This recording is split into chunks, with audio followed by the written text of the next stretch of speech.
માત્ર એક મંત્રનો જાપ કરવાથી આખી રામાયણ વાંચ્યાનું પુણ્યફળ મળી શકે છે।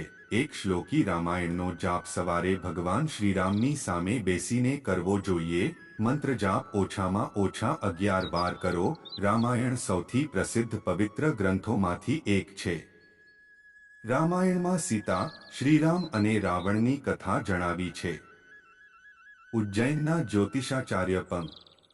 મનીષ શર્માના જણાવ્યા પ્રમાણે કોઈ વ્યક્તિ રોજ રામાયણનો પાઠ કરે તો તેને અક્ષય પુણ્યની પ્રાપ્તિ થાય છે। રામાયણ ગ્રંથ ઘણો મોટો છે, તેનો રોજ પાઠ કરવો ખૂબ જ મુશ્કેલ છે।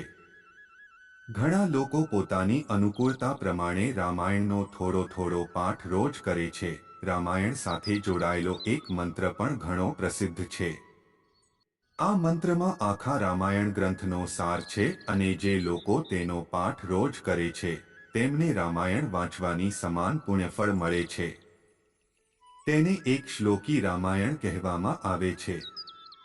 આ મંત્ર સવારે નહાયા પછી ભગવાનની સામે આસન પર બેસીને બોલવો જોઈએ।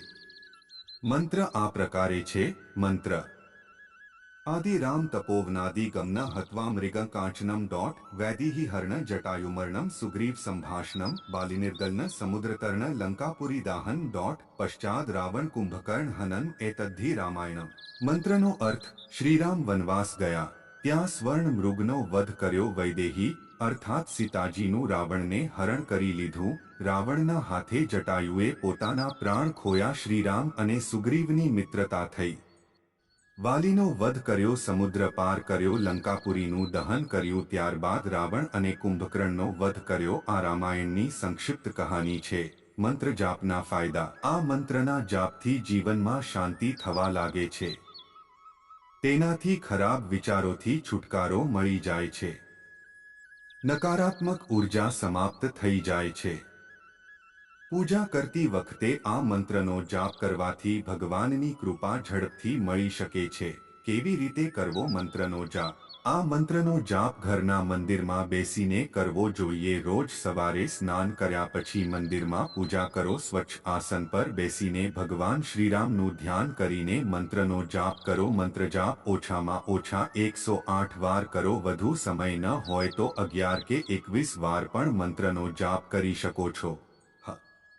અગત્યની સૂચના, અહીં આપેલી માહિતી માત્ર માન્યતાઓ અને જાણકારીઓ પર આધારિત છે અને ઇન્ટરનેટ અને ન્યૂઝપેપરના માધ્યમથી લેવામાં આવી છે।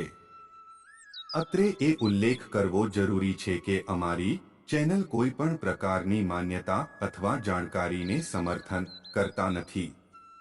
અમે તેની પુષ્ટિ પણ કરતા નથી। કોઈ પણ જાણકારી અથવા માન્યતાને લાગુ કરતા પહેલા સંબંધિત નિષ્ણાંતની સલાહ લેવી જરૂરી છે। અને તમે જે વિડિયો જુઓ છો તે હિન્દુ પૌરાણિક કથાઓ, પ્રાચીન હિન્દુ ગ્રંથો અને લોકવાર્તાઓથી પ્રેરિત છે। આ વિડિયો હજારો વર્ષ જૂના માનવામાં આવતા ધાર્મિક ગ્રંથો પર આધારિત છે। મહેરબાની કરીને નોંધ કરો કે અમારો હેતુ કોઈ ચોક્કસ વ્યક્તિ, સંપ્રદાય અથવા ધર્મની લાગણીઓને ઠેસ પહોંચાડવાનો નથી। અમારો વિડિયો પસંદ આવે તો લાઇક, શેર, સબસ્ક્રાઇબ કરજો। ધન્યવાદ મિત્રો।